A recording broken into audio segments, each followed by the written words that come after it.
Traveling through history, the show that uncovers the past mysteries.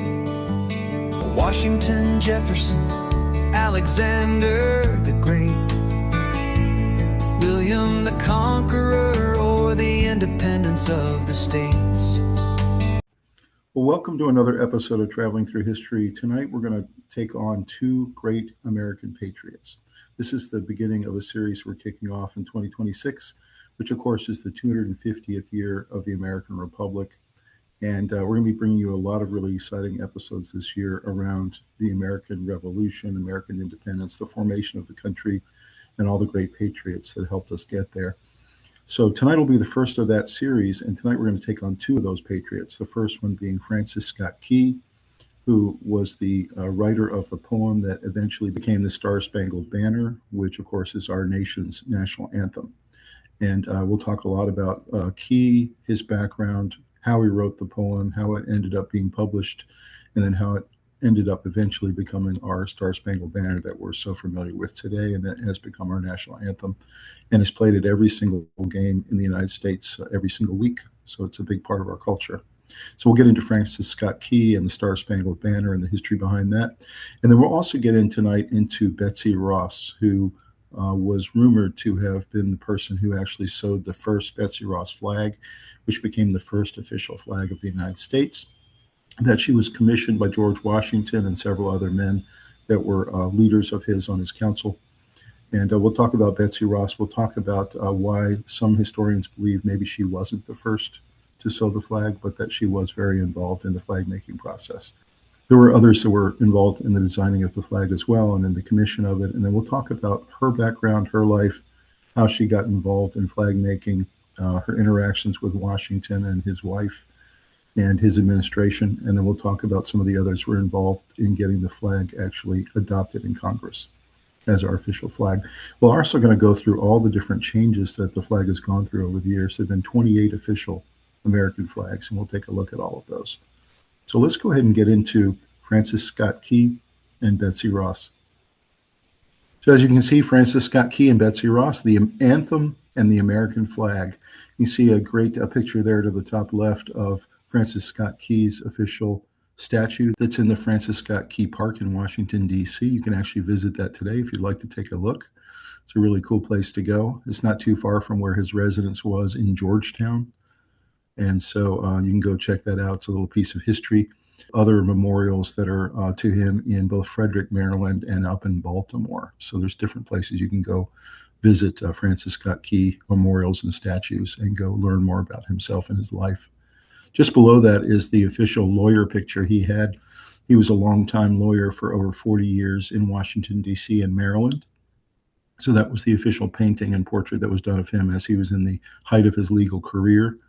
Just below that is the most famous painting of Francis Scott Key as he's standing up at the top there and looking across the bay at what was Fort McHenry after a 25-hour pounding by the British.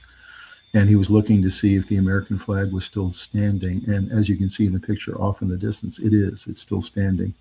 And so that was very much the foundation of the poem that he wrote that became the Star Spangled Banner, was the fact that he and everybody were so elated that the American flag was still there and that they had survived the night, even though it was a tremendous 25-hour pounding by the British.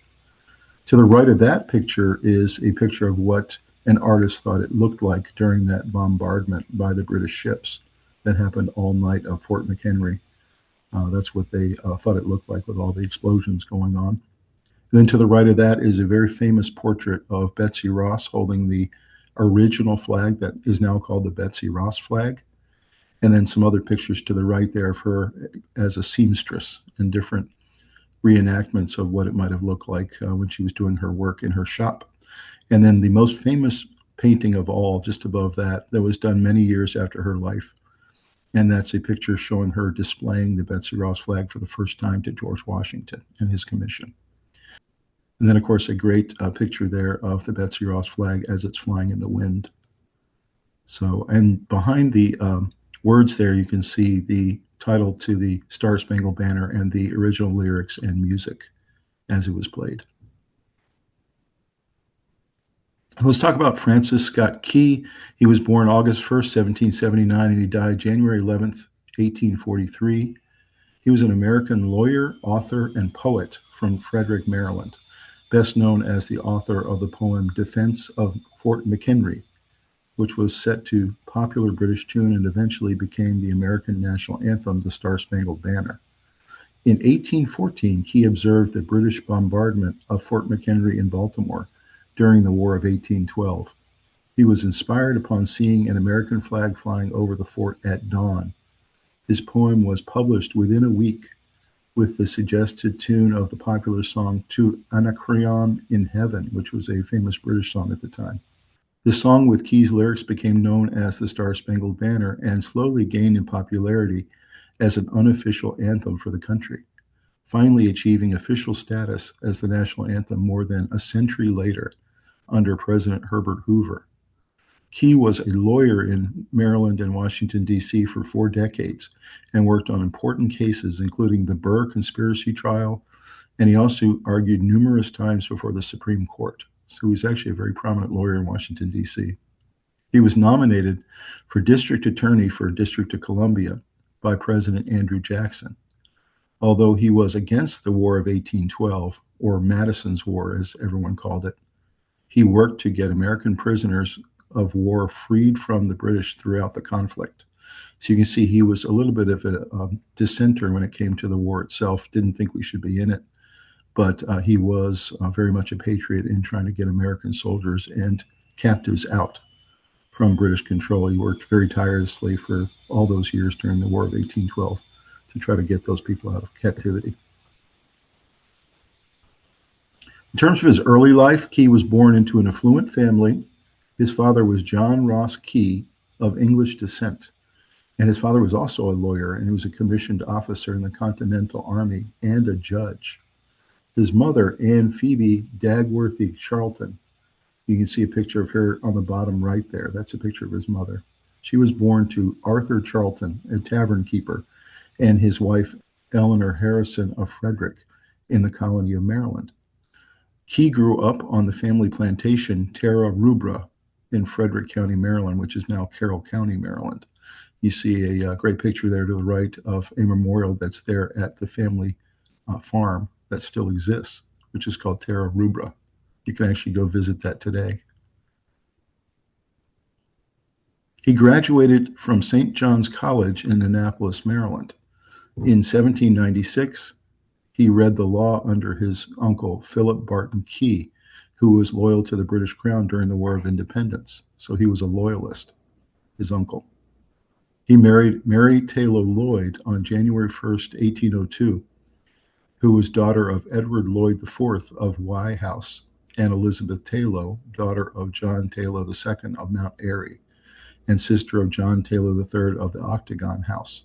So you can see all these people were relatively wealthy and had lots of affluence and power back then in the Maryland and D.C. area.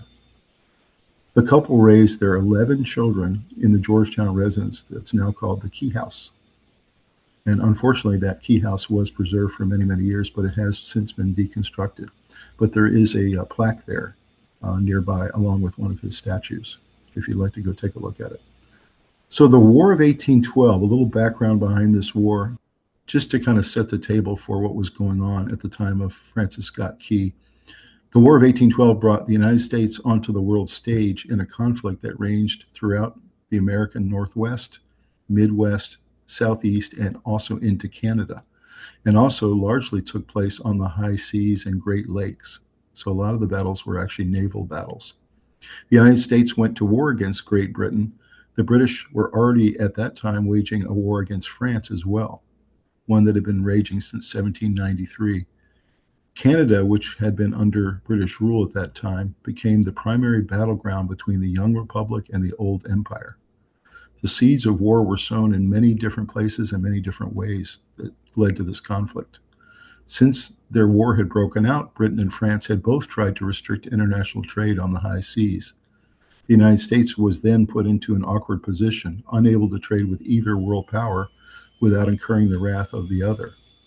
In response, Congress passed a series of non-importation acts and embargoes, each time trying to force the European powers to feel the sting of losing access to the American markets.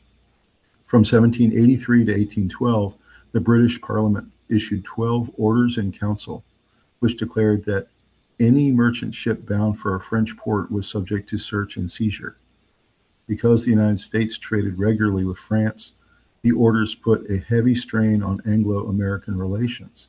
And what was happening a lot at this time was they were seizing American ships that were headed to France, and they were taking all of the items off of the ship, and then they were also impressing American sailors into duty, essentially making them, at the butt of a gun, join the British Navy. And so that was also infuriating the Americans. Not only were we losing a lot of our goods that we were sending overseas, but we were losing our men that were being impressed into duty. The Orders in Council of 1807 led to the ill-conceived Embargo Act signed by Thomas Jefferson, which closed all American ports to international trade and then plunged the American economy into a deep depression. In many ways, the brewing war of 1812 would be for freedom of the seas, trade, and the impressment of American sailors. Those are the three major reasons why we had the War of 1812. So the bombardment at Fort McHenry in Baltimore, Key and Colonel John Stuart Skinner both dined aboard the HMS Tonnant on September 7th, 1814, following the burning of Washington in August. So this is about a month after that burning of Washington that also burned down the White House. They were guests of Vice Admiral Alexander Cochrane, Rear Admiral George Cockburn, and Major General Robert Ross. And these were all British admirals and generals that were on the ships that were outside of the harbor. Skinner and Key were there to plead for the release of Dr. William Beans, who was a physician who resided in Upper Marlboro, Maryland. And he was a very good friend of Key, who had been captured in his home on August 28th.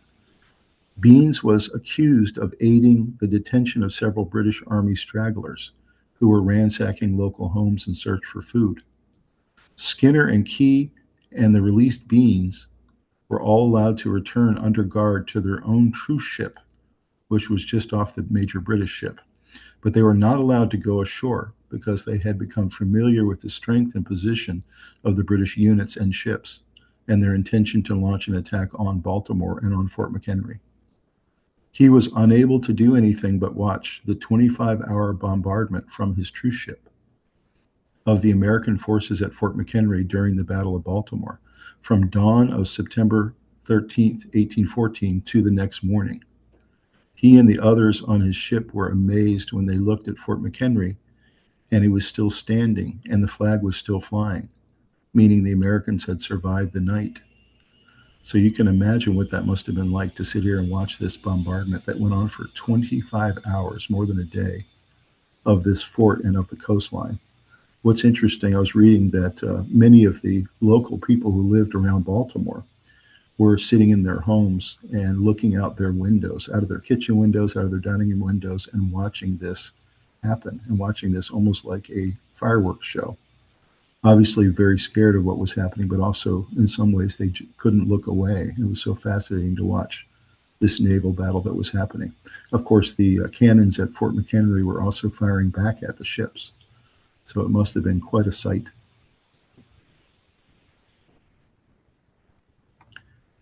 So the writing of the Star Spangled Banner.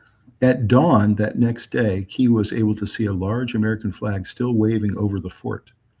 And as he started writing a poem about his experience on the back of a letter that he kept in his pocket. On September 16th, so a couple days later after the bombardment, Key, Skinner, and Beans, the man that they had freed, were released from the fleet. When they arrived back in Baltimore that evening, Key completed the poem in his room at the Indian Queen Hotel. His untitled and unsigned manuscript was printed as a broadside the next day under the title Defense of Fort McHenry, with the notation Tune, Anacreon in Heaven, which was that famous British song that was really popular at the time.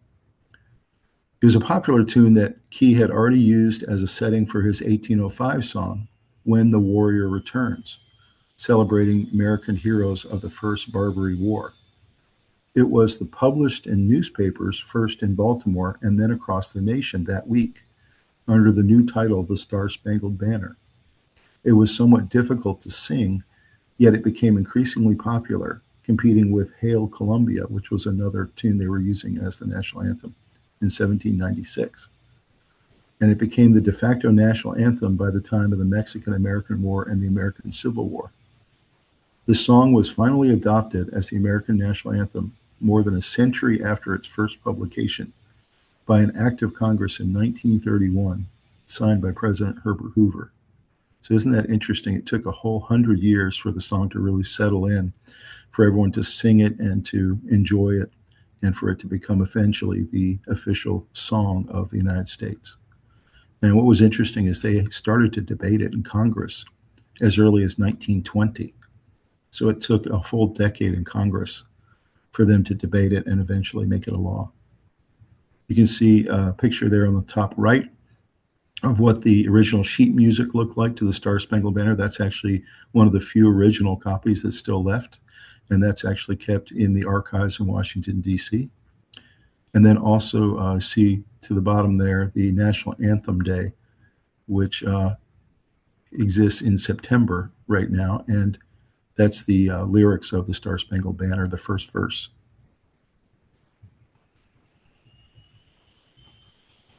So what is Francis Scott Key's legacy? On January 11th, 1843, Key died at the home of his daughter Elizabeth Howard in Baltimore from pleurisy at age of 63. He was initially interred at Old St. Paul's Cemetery in the vault of John Eager Howard. But in 1866, which is about 23 years later, his body was moved to his family plot in Frederick at the Mount Olivet Cemetery, which is not far from his family farm. The Key Monument Association erected a memorial in 1898, and the remains of both Francis Scott Key and his wife, Mary Taylor Lloyd, were placed in a crypt at the base of the monument. Despite several efforts to preserve it, the Francis Scott Key residence in Washington, D.C., the Key House, was ultimately dismantled in 1947, although again, like I said, they did put a plaque there in the street. The residence had been located at 3516 M Street in Georgetown. Though Key had written poetry from time to time, often with heavily religious themes, these works were not collected and published until 14 years after his death, where they took all of those things that he had written over the years and he published all of them together. Two of his religious poems used as Christian hymns include Before the Lord We Bow and Lord, with glowing heart I'd praise thee. In 1861, Key's grandson, Francis Key Howard, was imprisoned in Fort McHenry, with the mayor of Baltimore, George William Brown, and other locals deemed to be Confederate sympathizers. So isn't that interesting that his grandson was one of several who were imprisoned as Confederate sympathizers in Fort McHenry, which was the fort that his grandfather had been looking upon as he wrote the great song, Star Spangled Banner. F. Scott Fitzgerald, whose full name was Francis Scott Key Fitzgerald, was a distant cousin and the namesake of Key. Key's direct descendants include geneticist Thomas Hunt Morgan, guitarist Dana Key, and American fashion designer and socialite Pauline de Rothschild. So you can see there's some very famous people that are descended from Francis Scott Key as well. So that really sums up what his legacy was. And of course, he was a patriot. He was a great person in the 1812 war. He was an incredible lawyer and obviously did a very noble thing in trying to get as many people freed from the British as he could. And then, of course, his major legacy being that he wrote the poem that became the Star Spangled Banner. So let's talk about Betsy Ross. She was born Elizabeth Griscom in 1752, and she was a skilled Philadelphia upholsterer credited by family lore with sewing the first U.S. flag for George Washington in 1776. Though historians debate this, finding no contemporary evidence that she was the first, with the story emerging a century later from her grandson and his testimony about his grandmother's famous work with Washington. She became a symbol of women's patriotic contribution to the revolution, with her story gaining prominence during the women's suffrage movement. She was born in New Jersey. She moved to Philadelphia, where she was raised Quaker and educated in sewing and upholstery. So she became one of the best in that skill. She eloped with fellow apprentice John Ross in 1773, defying Quaker tradition and starting their upholstery shop together. But then John died in 1776. After John's death, she continued the upholstery business independently, becoming a respected craftswoman. She married twice more, Joseph Ashburn and John Claypool, and continued her business until late in her life, becoming one of the most famous patriots and small business owners. So isn't that amazing that she had that life? What's interesting about that first wedding to John Ross, of course, is that she went against Quaker tradition. This really was a major scandal that she would run off and elope with him and get married against that tradition. So she was really a pariah in the Quaker community, but otherwise, as you see, led a very consequential and patriotic life, and is one of the most famous Americans from that time. You can see a great signature there to the top of what her last signature was after she had married her third husband, Claypool, Elizabeth Claypool. Then another famous painting just below that of her presenting the American flag to George and to several of his men. And then you see the really famous close-up of that picture of what they think she looked like, holding her Betsy Ross flag. Betsy Ross, commissioned by George Washington, she was credited by her relatives in 1870 with designing and making the first U.S. flag, commonly known as the Betsy Ross flag. Though historians dismiss the story both then and now, Ross's family tradition holds that General George Washington, Commander-in-Chief of the Continental Army, and two members of a congressional committee, Robert Morris and George Ross, visited Ross in 1776 in her Philadelphia shop. Ross convinced Washington to change the shape of the stars in the sketch of the flag he showed her from six-pointed to five-pointed. You can see there on the bottom right what the Betsy Ross flag looks like, and you can see all the stars are five-pointed stars. And so the lore is that she and George Washington had a discussion, and she gave him some good reasons about why she thought it was better as a five-star. She basically demonstrated that it was easier and speedier to cut the five-pointed star, and that if they were going to produce a lot of these flags, it'd be much easier and better and more efficient. There's no archival evidence or other recorded verbal tradition to substantiate this story of the first U.S. flag. It appears that the story first surfaced in the writings of her grandson in the late 1870s, which was 100 years later, with no mention or documentation in earlier decades. The myth was later incorporated into a large oil painting that appeared in the 1893 Chicago World's Fair, and that's that painting there to the right. Very famous painting of Betsy Ross holding the Betsy Ross flag and showing it to Washington and his men for the first time. The painter, Charles Weisgarber, subsequently promoted the myth, even buying a house he deemed the Betsy Ross House. Ross made flags for the Pennsylvania Navy during the American Revolution as well. After the Revolution, she made U.S. flags for over 50 years, including 50 garrison flags for the U.S. arsenal on the Schuylkill River during the 1811 timeframe. The flags of the Pennsylvania Navy were overseen by Pennsylvania Navy Board.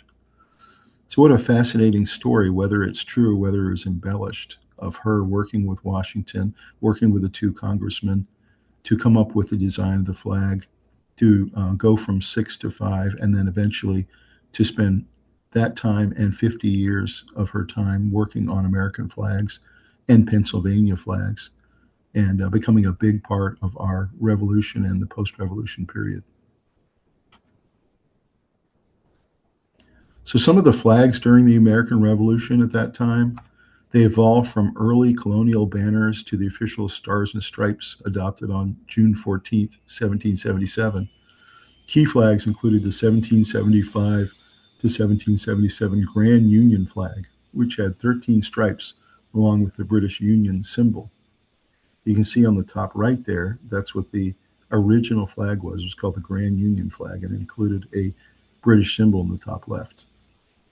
The next flag that was an official flag before we got the Betsy Ross flag was the Gadsden flag, and that's there on the right where it says, "Don't tread on me."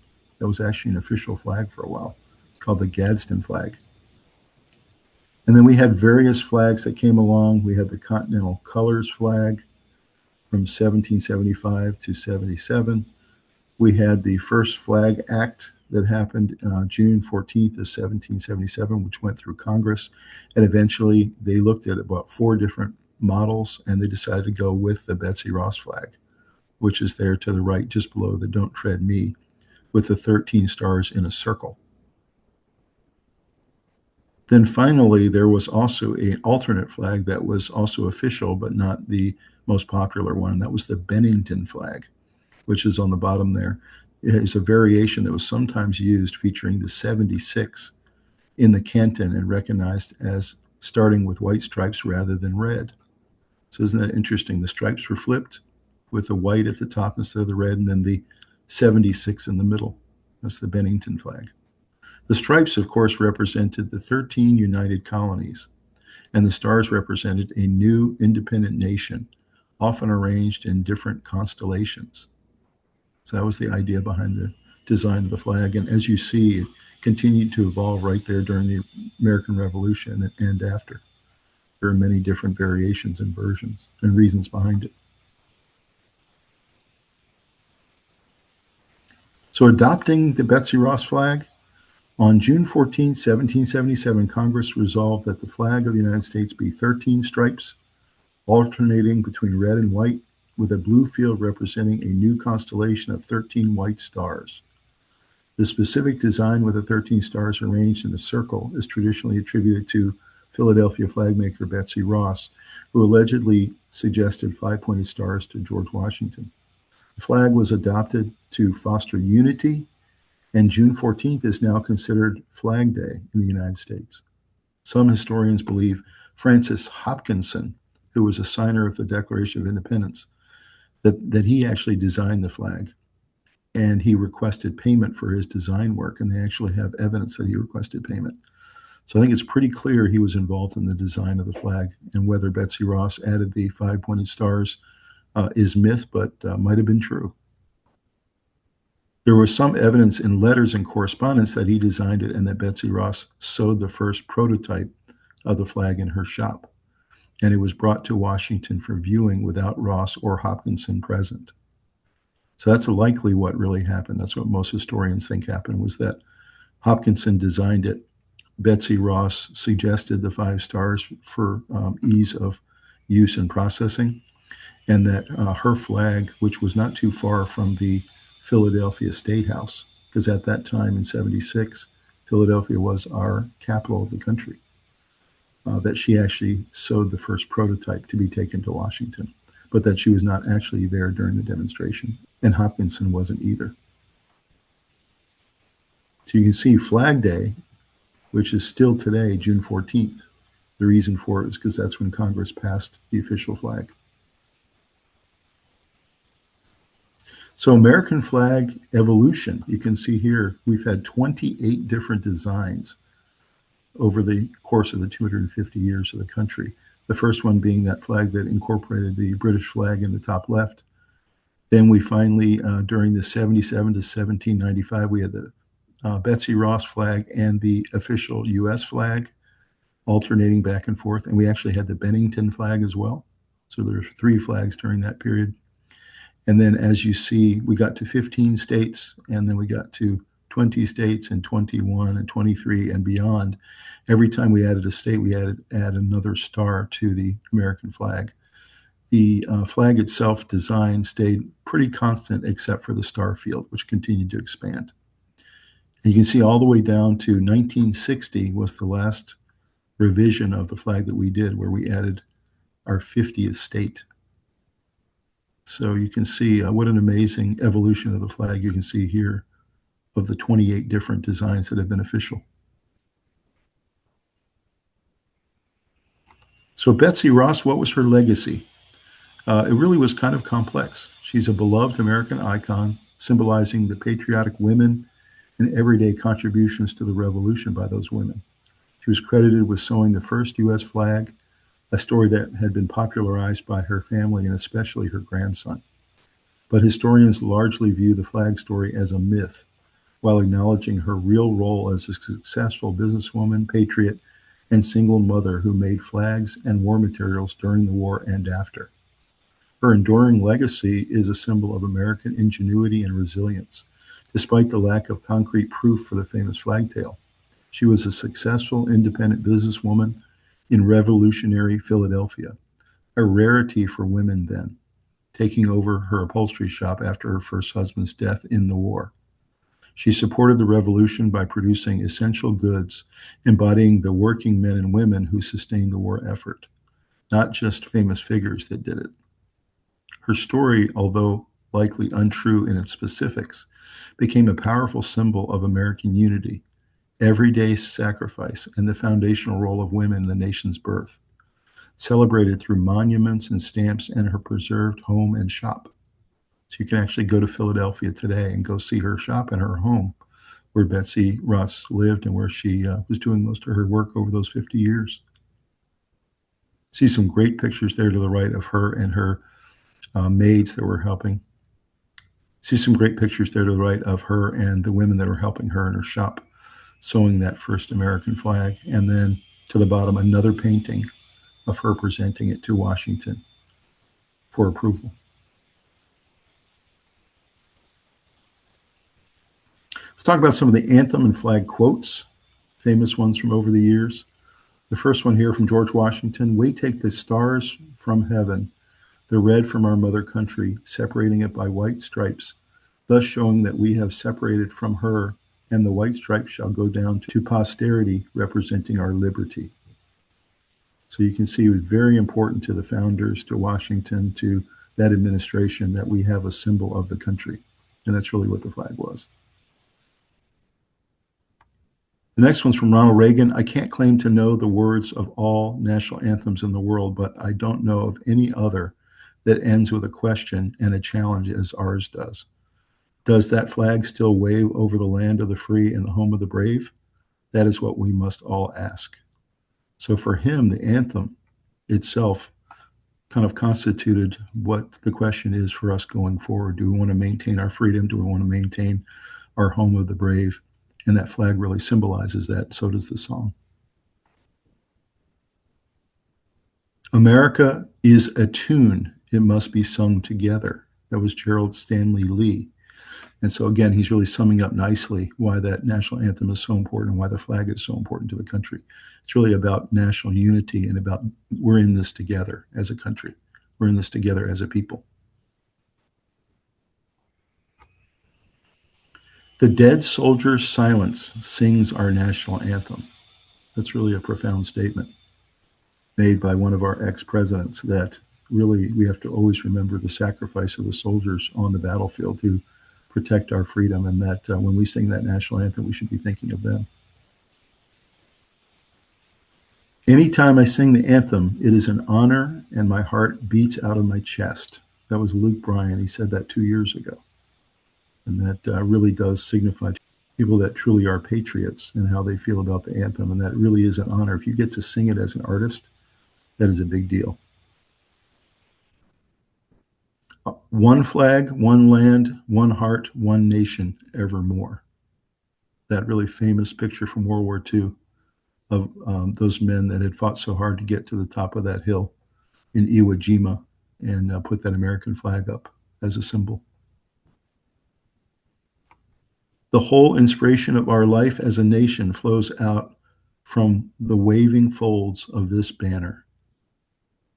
So really, again, one of the most famous symbols in the world and over the last 250 years has been that American flag. It symbolizes so many different things, but essentially it does symbolize what the country's all about.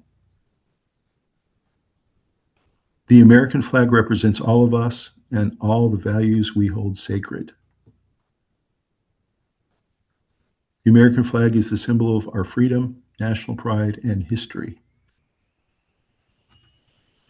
Our flag honors those who have fought to protect it and as a reminder of the sacrifice of our nation's founders and heroes. The American flag is the most recognized symbol of freedom and democracy in the world. And that was Virginia Fox. So you can see some fantastic quotes here about our anthem and our flag and why it's so important. And really, it's great to be thinking about this in our 250th year as we approach July 4th, 2026, which was 250 years after the foundation of the country. Pretty exciting.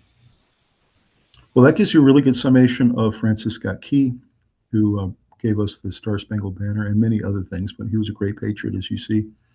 And Betsy Ross, who was also a great patriot, an independent businesswoman in Philadelphia, interacted with George Washington and Martha Washington on many different projects for the White House and for the presidential house, which was in Philadelphia at that time. And really, she was admirable as well, another great patriot. As you can see, we lead off this Patriot series in 2026, that these two really are worthy of that title. So let's go ahead and take a look at a series of short videos, and we'll come back and talk about those on the other side. Oh, thus be it ever, when free men shall stand between their loved homes and the war's desolation. Blessed with victory and peace, may the heaven-rescued land praise the power that hath made and preserved us a nation. Then conquer we must, when our cause it is just. And this be our motto, in God is our trust.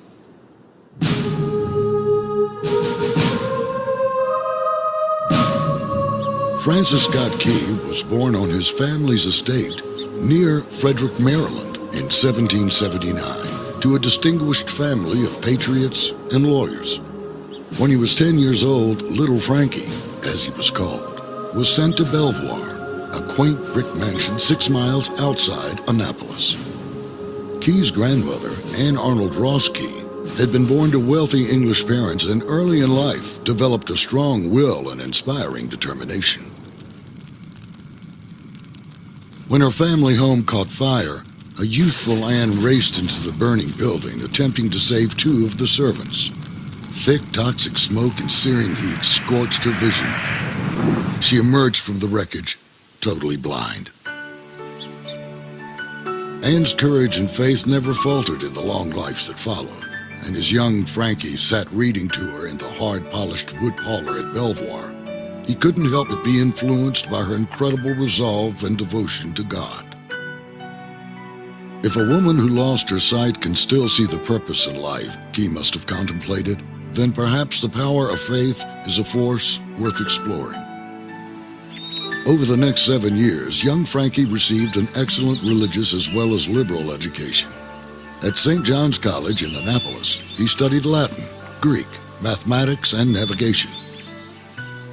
But his special interest was poetry, and throughout his life, Key would use his natural gift to court lovers, celebrate friendships, and express a deeply felt religion. Key became a successful lawyer and developed a strict devotion to the church. He conducted family prayer twice a day, taught Sunday school, and wrote an essay examining the connection of literature to religion. He even considered entering the ministry. But by 1814, the War of 1812 had reached its climax. The British destroyed Washington, leaving the capital in flames as they drove north, threatening the port city of Baltimore. When his friend, the eminent physician William Beanes, was captured for imprisoning 3 of His Majesty's soldiers, Key and a prisoner exchange agent were sent to negotiate Beanes' release. Under a flag of truce, Key and the agent, Colonel John Skinner, met the British fleet in the Chesapeake Bay, near the mouth of the Potomac. The negotiation was successful. The British agreed to release Dr. Beanes, but they did not permit the negotiating party to leave. The fleet was preparing an attack on Fort McHenry, a tiny star-shaped fort protecting Baltimore. Key, Skinner, and Beanes were confined to their sloop under the guard of a frigate. In the early twilight of September 13th, in the midst of a torrential rainstorm, the mighty English fleet opened fire on the much smaller American fortress. From over the ramparts, Key watched helplessly as a deadly shower of rockets and bombs, some weighing as much as 200 pounds, exploded in and about and above the fort. Just before dawn on the morning of the 14th, the shelling stopped. Key and his friends waited anxiously for daybreak to tell the fate of the fort. Dawn's early light revealed a marvelous sight. Broad stripes and bright stars streaming gallantly in the wet air through the smoke of the aftermath. Our flag was still there, Key would later write. The Americans had triumphed. In this moment of excitement, Francis Scott Key wrote down his immediate impression of what he saw and what he felt. It was spontaneous and from the heart. He titled the piece, Defense of Fort McHenry.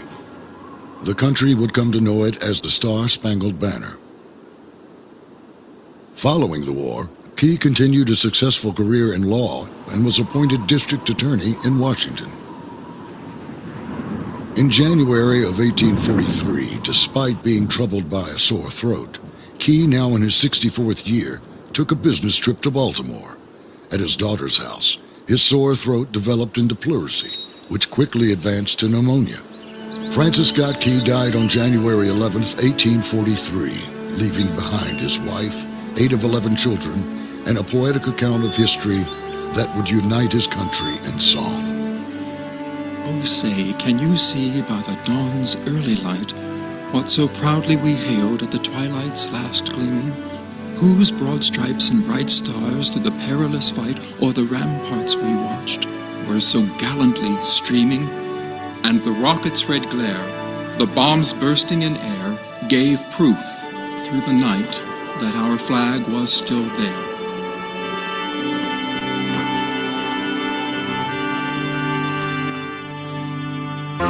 It's performed at sporting events, sung at concerts, and belted proudly on national holidays. The Star Spangled Banner is a cornerstone of American life. While we all know the words, do we really know its story?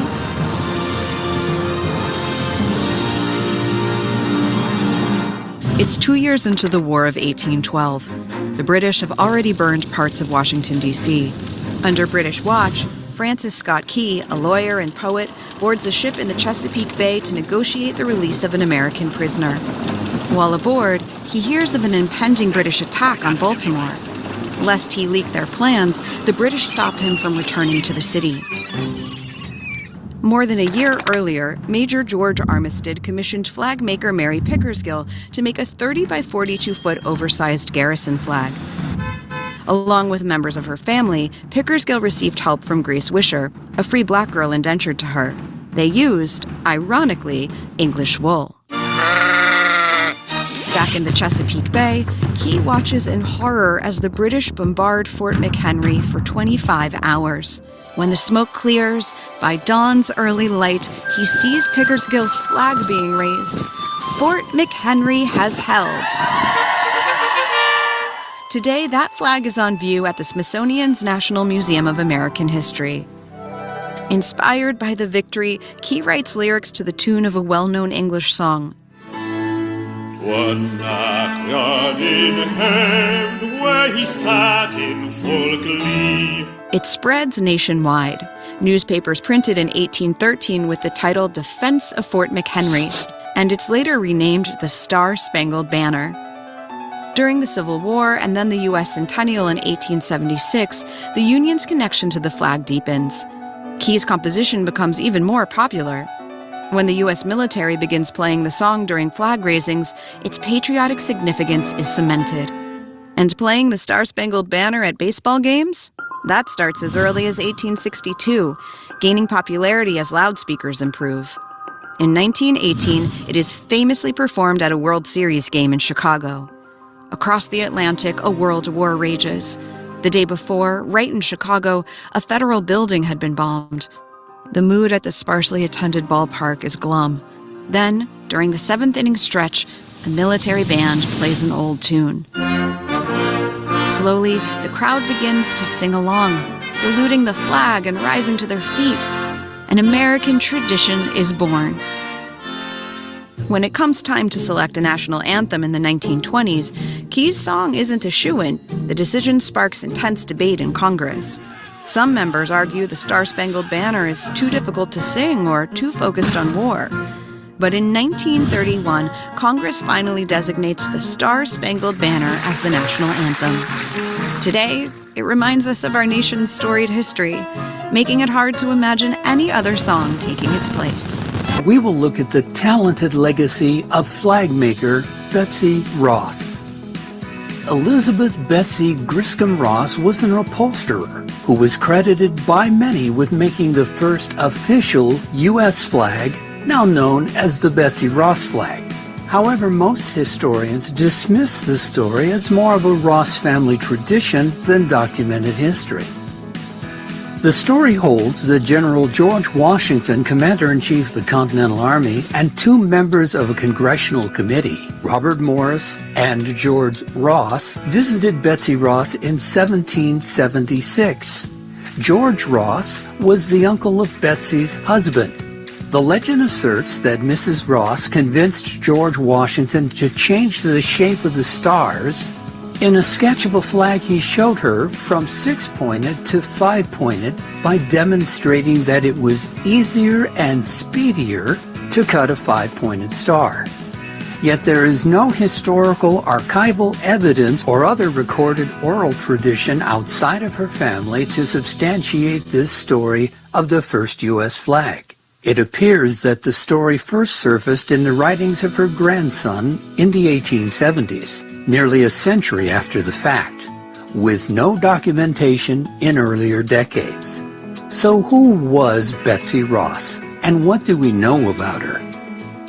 Betsy Ross was born on January 1st, 1752, to Samuel Griscom and Rebecca James Griscom on the Griscom family farm in Gloucester, New Jersey. Betsy was the eighth of 17 children, of whom only 9 survived childhood. When Ross was only about 3 years old, her parents moved to Philadelphia, Pennsylvania. Ross grew up in a household where the plain dress and strict discipline of the Quakers dominated. She learned to sew from a great-aunt, Sarah Elizabeth Ann Griscom. Betsy's paternal great-grandfather, Andrew Griscom, a member of the Quakers and a carpenter, had immigrated in 1680 from England. Like Martha Washington, Betsy's proud Welsh roots were from her mother's side of the family. According to FamilySearch.org, Wikitree, and Ancestry.com, Betsy's mother, Rebecca James, was born in Pembrokeshire, Wales in 1721. Ancestry.com states it was in Rhuddlan, Pembrokeshire, Wales. After her schooling at a Quaker-run state school, Ross's father apprenticed her to an upholsterer named William Webster, where she became very skilled at her craft. Here is what we actually do know about Betsy Ross through historical records.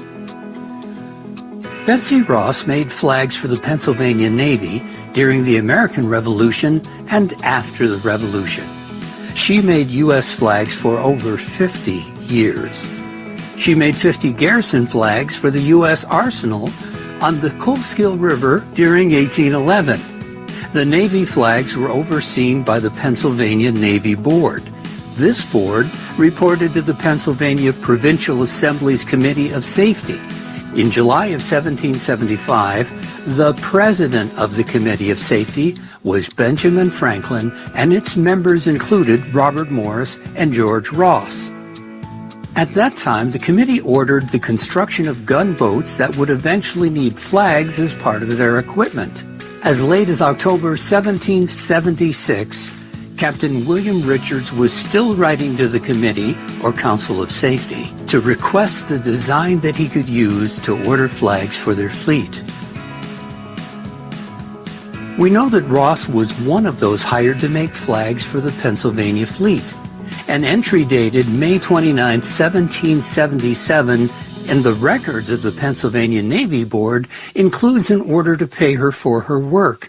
It's worded as follows, quote, an order on William Webb to Elizabeth Ross for 14 pounds, 12 shillings, and 2 pence for making ship's colors, end of quote. The Pennsylvania Navy ship color included an ensign, a long narrow pennant, and a short narrow pennant. The ensign was a blue flag with 13 stripes, 7 red stripes and 6 white stripes in the flag's upper left-hand corner. It was flown from a pole at the rear of the ship. Ross was merely one of several flag makers in Philadelphia, such as Rebecca Young, who is historically documented to have made the earlier Grand Union flag of 1775 and 76, with the British Union Jack of the crosses of St. George and St. Andrew in the upper corner and 13 alternating red and white stripes for the United Colonies. She did this for the Continental Army, along with many other ships' colors, banners, and flags which were advertised in local newspapers. It is thought by some historians that Ross's only contribution to the flag design was to change the 6-pointed stars to the easier 5-pointed stars. Many scholars, however, accept the claim by Francis Hopkinson, a member of the Continental Congress who designed most of the elements of the Great Seal of the United States. He claimed to have created designs for the early U.S. flag. Hopkinson submitted letters to Congress in 1780 requesting payment for his designs. Hopkinson was the only person to make such a claim in the Revolutionary War era. Here's a bit more about Betsy's personal life. Griscom met John Ross, a nephew of George Ross, Jr., the signer of the United States Declaration of Independence, while being apprenticed to upholsterer William Webster. The couple eloped in 1773, marrying at Hugg's Tavern in Gloucester City, New Jersey. The marriage caused a split from her Griscom family and meant her expulsion from the Quaker congregation. The young couple soon started their own upholstery business and later joined Christ Church. Betsy and John Ross had no children. The American Revolutionary War broke out when the Rosses had only been married for 2 years. As a member of the local Pennsylvania provincial militia and its units from the city of Philadelphia, John Ross was assigned to guard munitions. Sadly, he died in 1775. According to one story, he was killed by a gunpowder explosion, but family sources provide doubts about this claim. The 24-year-old Elizabeth Betsy Ross continued working in the upholstery business, repairing uniforms and making tents, blankets, and stuffed paper tube cartridges with musket balls for prepared packaged ammunition for the Continental Army. There is speculation that the attractive Betsy Ross was the beautiful young widow who distracted Hessen Colonel Karl von Donop on Christmas Day in Mount Holly, New Jersey, after the Battle of Ironworks Hill. Her distraction kept his forces out of the crucial turning of the tide Battle of Trenton on the morning of December 26, 1776, in which Hessian soldiers were defeated after crossing the Delaware River. On June 15, 1777, she married her second husband, Mariner Joseph Ashburn. In 1780, Ashburn's ship was captured by a Royal Navy frigate, and he was charged with treason and imprisoned at Old Mill Prison in Plymouth, England. During this time, their first daughter, Zilla, died at the age of 9 months, and their second daughter, Eliza, was born. Tragically, Ashburn died in the British jail. 3 years later, in May of 1783, she married John Claypool, who had earlier met Joseph Ashburn in the English Old Mill Prison. Claypool had informed Ross of her husband's circumstances and death. John Claypool's diary and family Bible were recently discovered 240 years later in June of 2020. John and Betsy Claypool had 5 daughters, settling down to a peaceful post-war existence as Philadelphia prospered as the temporary national capital from 1790 to 1800. In 1793, Betsy's mother, father, and sister, Deborah Griscom Bolton, all died during a severe yellow fever epidemic, unknowingly a disease caused by infected mosquitoes. After 2 decades of poor health, John Claypool died in 1817. Betsy Ross continued the upholstery business for 10 more years. Upon retirement, she moved in with her second Claypool daughter, Susanna, at Montgomery County, Pennsylvania. Her eldest Claypool daughter, Clarissa, had taken over Ross's business back in the city. Ross eventually became blind, spending her last 3 years living with her middle Claypool daughter, Jane, in a rapidly growing and industrializing Philadelphia. On Saturday, June 30th, 1836, about 60 years after the Declaration of Independence, Betsy Ross died at the age of 84. The American flag is one of the most famous symbols of America. It has inspired people across the nation and the world. The flag is all over the place, including popular movies such as this one, Napoleon Dynamite. It has inspired fashion trends, whether or not we think they're very trendy. The flag can literally be seen all over the place. Let's not forget that although the flag is fun to wear, it is also used to honor fallen soldiers. The American flag is one of the most famous symbols of America, but where did it come from? Who created it? One of the most famous rumors is that Betsy Ross first designed and created the American flag. However, this cannot be proven true or false. The story goes that her great-great-grandson heard the story directly from her that George Washington commissioned her to design and create the first American flag. However, that might not be the full truth. More than likely, George Washington hired a group of people to commission, design, and create the first American flag. Francis Hopkinson is also given credit for designing the first American flag. Unfortunately, we may never know because there are no documents stating whether or not Betsy Ross or Francis Hopkinson or even George Washington created the first American flag.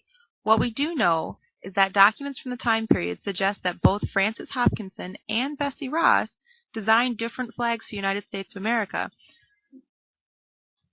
This is what the first American flag looked like. It was flown on January 1st, 1776 for the first time. The 13 white stars represent the 13 colonies. It's on a blue background that represents vigilance, perseverance, and justice. There are 13 red and white stripes. The white represents purity and innocence, and red stands for hardiness and valor. You'll notice this flag looks a little different. It has 15 stripes and 15 stars. As the United States was expanding, 15 states needed to be added and represented in the American flag. Originally, the idea was to add a stripe for every flag. Can you imagine what the flag would now look like if we had 50 stripes and 50 stars? This flag is referred to as the Civil War flag. During this time period, there were 30 states, so there are 30 stars in the flag. However, there are only 9 stripes. No one's really sure why the flag of this era only has 9 stripes. Historians do say that they think that it was due to the loss of material and not enough fabric available to have all 13 stripes. But no one's entirely positive why there's only 9 stripes on this flag. This flag should look extremely familiar. It's much similar to what we now consider our flag for 50 stars and 13 stripes. However, if you count the stars, there are only 48. This was the flag seen for a very long time before Hawaii and Alaska were added as the last 2 states to make up our now current 50 stars and 13 stripes. Throughout the years of American history, the American flag has changed repeatedly. These are just some of the examples of the different flags that America has flown. The American flag has changed a lot over the years, but one thing remains the same. Although different than the original 13, these stars and stripes continue to inspire and bring together a nation. So you can see a lot of really interesting things out of those videos. The first one, you can see both Betsy Ross and Francis Scott Key really deserve the term patriot. They really had incredible lives. Francis Scott Key, as you see, was a very successful lawyer and a prominent patriot during the time. As he was working during the 1812 war to release prisoners as much as he could, he was working with the British and actually got a pretty good relationship with some of the British barristers on their side to do prisoner exchanges and do lots of things to get as many people out as possible and to protect their legal rights. In addition, his legal career was pretty substantial on its own, having argued in front of the Supreme Court 14 times and being one of the most prominent lawyers in some of the biggest cases in Washington, D.C. at that time as well. So he really would have likely been very famous without the Star Spangled Banner, but of course, because of it, has become one of the real symbols of American patriotism during that time, and really set up the foundation of the most important song in our history. So as you can see, there's a lot of interesting things about him to learn. His poetry is really in a lot of ways undiscovered. I've been reading some of it this week and really been impressed with some of the writings that he has outside of this important poem that became our national anthem. So I highly recommend you dig into Francis Scott Key a little bit more, his background, his writings, some of the things that some of us don't know about when it came to some of the legacy he left us in the important writings that he left, in the important writings that he gave us over those decades that he was alive. So as you can see, Francis Scott Key, an incredible legacy, and really happy that we could highlight his patriotism today. In terms of Betsy Ross, as you see, her story is complicated because a lot of it is not documented, and we're unable to really certify whether what her great-grandson was saying was true, was that she was the one who worked with Washington and his men to commission and eventually create the first version of the Betsy Ross flag. However, she became the symbol of it, and in a lot of ways, one of the most important female patriots in our country's history, because she was, as you see, a very important and prominent flag maker in Philadelphia, which was the capital of the country at the time. And they do have documented many times she was paid by both the Philadelphia Flag Board and Naval Board, and also paid directly by Washington and Martha Washington for several projects she did for them for the presidential mansion in Philadelphia. So as you can see, Betsy Ross had an incredible legacy herself. She lived 60 years beyond the American Revolution. And so you can imagine the impact she had in the time that she was continuing to create American flags, Philadelphia flags, naval flags, and really markers for many of our ships that were going out of port. So really also very proud to present her as one of our great patriots in our country's history. Hopefully you learned a lot about both these great patriots, that you want to dig into both of them a little bit more and find out about their backgrounds and what they left us as a legacy. And then also you want to dig into the anthem and the flag, because you can see both of them also have an interesting history about how they ended up making their way into our national lexicon and eventually got certified by Congress as the official flag and official anthem of the country. In this year, 2026, hopefully you're getting ready for an incredible celebration this summer of our 250th year as America. And this is a first in our Patriot series. Be looking for a lot more episodes we're going to bring your way of all the great patriots that we had in this country leading up to July 4th of 2026. And we'll be looking at a lot of those patriots and giving you the stories behind the story. We hope you love history as much as we do. Please like this video and subscribe to the channel. And thank you so much for your patronage on traveling through history over the past 2 years. It's really been fantastic to see the growth of the channel. And enjoy 2026. Enjoy the lead up to this incredible marker of 250 years. And we will see you next time on Traveling Through History. Have a good night. Traveling through history, the show that uncovers the past mysteries. Washington, Jefferson, Alexander the Great, William the Conqueror, or the independence of the states.